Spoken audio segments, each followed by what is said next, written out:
얼마 전에 한 분이 댓글에 이런 문의를 주셨습니다. 안녕하세요 목사님, 제가 성경 공부를 하게 된 지 얼마 안 돼서 잘 모르는데 혹시 성령의 검이 무엇인지도 영상을 통해 배울 수 있을까요? 라며 문의를 주셨습니다. 여러분, 에베소서에 보면 이런 말씀이 있습니다. 성령의 검, 곧 하나님의 말씀을 가지라. 여러분, 사도 바로 말합니다. 우리가 전신갑주를 취하되 성령의 검도 가지라고 말입니다. 여러분, 우리는 갑옷과 검의 용도가 무엇인지를 잘 알고 있습니다. 일반적으로 갑옷은 몸을 보호하기 위해 입는 보호용 장구입니다. 하지만 검은 무엇이냐? 검은 보호용 장구가 아니라 공격용 무기입니다. 즉 사도 바울은 우리를 보호하기 위한 전신갑주를 입되 또한 공격할 수 있는 성령의 검인 말씀의 검 또한 가지라고 한 것입니다. 그렇다면 여러분, 사도 바울은 이렇게 우리에게 성령의 검을 가지라고 하는데 우리는 이 검을 어디에 어떻게 사용할 수 있을까요? 이번 시간에는 이에 대해 함께 나누기 원합니다. 저는 강의나 세미나를 인도할 때 종종 이렇게 묻곤 합니다. 여러분, 에베소서에 보면 사도 바울은 우리에게 성령의 검을 가지라고 합니다. 그러면서 이 성령의 검이 곧 말씀의 검이라고 합니다. 그럼 여러분, 사도 바울은 이렇게 우리에게 공격용 무기인 성령의 검인 말씀의 검을 가지라고 하는데 우리는 이것을 어디에 어떻게 사용해야 할까요? 라고 말입니다. 그러면 이 질문에 대부분의 사람들이 뭐라고 대답을 하느냐? 거의 대답이 나오지 않는다는 것입니다.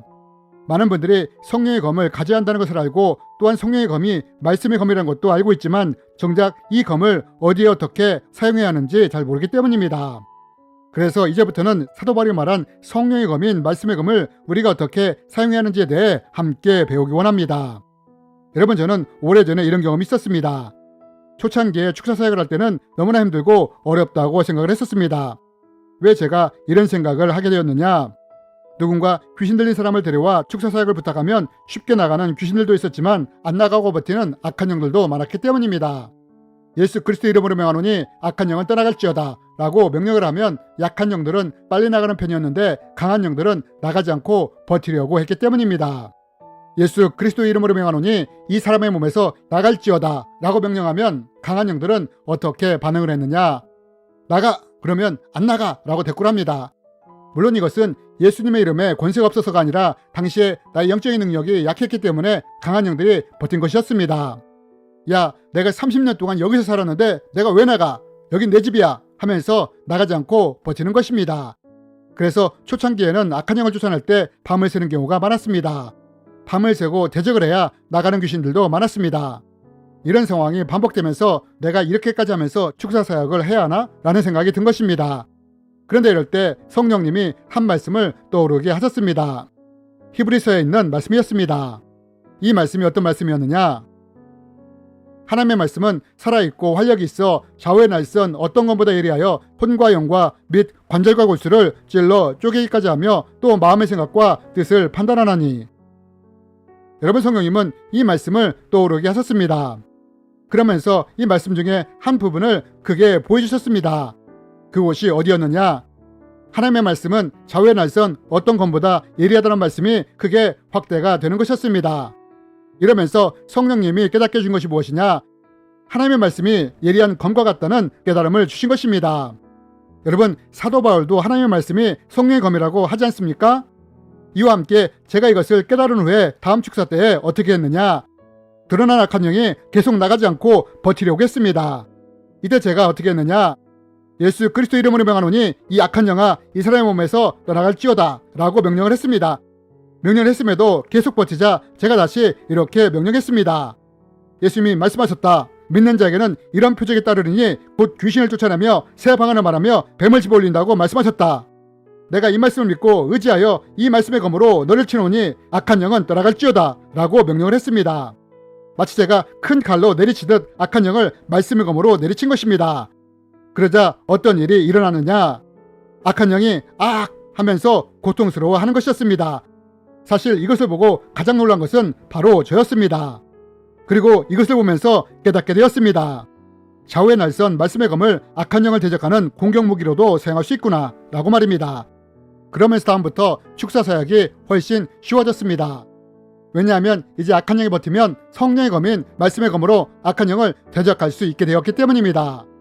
이런 이유로 사도 바울이 우리가 악한 영을 대적할 때 전신갑주를 입으라고 말도 하지만 공격무기인 성령의 검인 말씀의 검도 가지라고 하는 것입니다. 여러분, 우리는 이렇게 성령의 검인 말씀의 검을 영적 전투를 할 때 사용할 수 있습니다. 하지만 우리는 이뿐만 아니라 이 말씀의 검을 다른 용도로도 사용할 수 있습니다. 그럼 언제 우리가 또 이 성령의 검인 말씀의 검을 사용할 수 있느냐? 히브리서 기자는 이렇게 말을 합니다. 하나님의 말씀은 어떤 낯선 검보다 예리하여 혼과 영과 관절과 골수를 찔러 쪼갤 수 있다고 말입니다. 그러면 말씀의 검이 언제 어떻게 우리의 혼과 영과 관절과 골수를 찔러 쪼갤 수 있느냐? 여러분, 로마서에 보면 이런 말씀이 있습니다.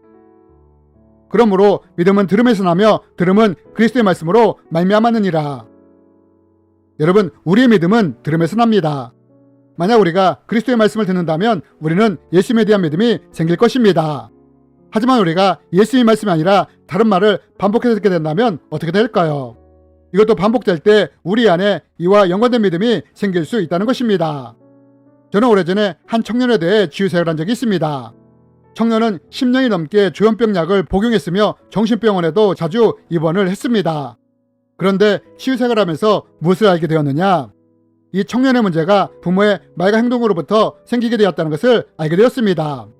부모들이 청년에게 늘 이렇게 무시하는 말을 했던 것입니다. 10년이 넘게 이 정신 나간 놈아, 이 넋 빠진 놈아 라고 말하면서 청년을 무시하며 폭언을 했던 것입니다. 여러분, 청년이 10년이 넘게 이런 말을 들으면서 어떻게 된 줄 아십니까? 여러분, 성경은 믿음은 들음에서 난다고 했습니다. 청년이 10년 동안 이런 부정적인 말을 들으면서 이 말이 마음에 심겨지게 되었고 그 말대로 그대로 된 것입니다. 부모들은 이것을 알게 되었고 통곡을 하면서 자기 자식에게 용서를 구했습니다. 울면서 용서를 구했습니다.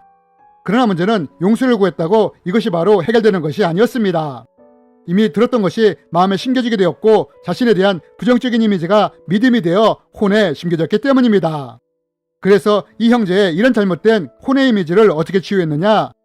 성경 말씀에서 내가 하나님 안에서 어떤 존재인지에 대한 말씀들을 쭉 꼽았습니다.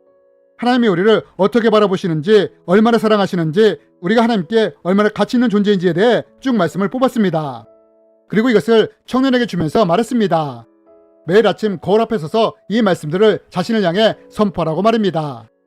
사람들은 나를 쓸모없는 존재라고 말하지만 나는 하나님의 자녀이다. 하나님은 나를 사랑하신다. 사람들은 나를 무시하지만 하나님은 나를 보배롭고 존귀한 존재로 보신다. 라고 선포하라고 한 것입니다. A4 용지 한 장 분량의 말씀을 매일 선포하게 한 것입니다. 여러분, 이 청년이 몇 개월 동안 이렇게 했을 때 어떤 변화가 일어난지 아십니까? 형제가 회복되기 시작했다는 것입니다. 결국 청년은 온전히 회복되었고 하나님의 종이 되기 위해 신학교에 입학하게 되었습니다. 여러분, 이 청년이 사용한 것이 무엇인지 아십니까? 바로 말씀의 검이었다는 것입니다. 이 말씀의 검으로 청년의 잘못된 혼을 찔러 쪼갠 것입니다. 여러분, 우리는 또 이렇게 성령의 검인 말씀의 검을 사용할 수 있는 것입니다. 여러분, 성령의 검, 즉 말씀의 검은 두 가지 용도로 사용할 수 있습니다. 먼저 사도 바울이 말한 것처럼 악한 영을 대적할 때 공격 무기로 사용할 수 있습니다. 그리고 말씀의 검은 이렇게 공격 무기로도 사용할 수 있지만 또한 내 삶의 잘못된 부분들을 찔러 쪼개며 바꾸기 위한 수술용 도구로도 사용할 수 있다는 것입니다. 여러분, 이러한 성령의 검인 말씀의 검이 우리에게 주어진 것입니다. 그리고 우리가 이러한 것을 제대로 알고 사용하게 된다면 놀라운 역사들이 일어나게 되는 것을 보게 될 것입니다. 주님의 이름으로 여러분을 축복합니다.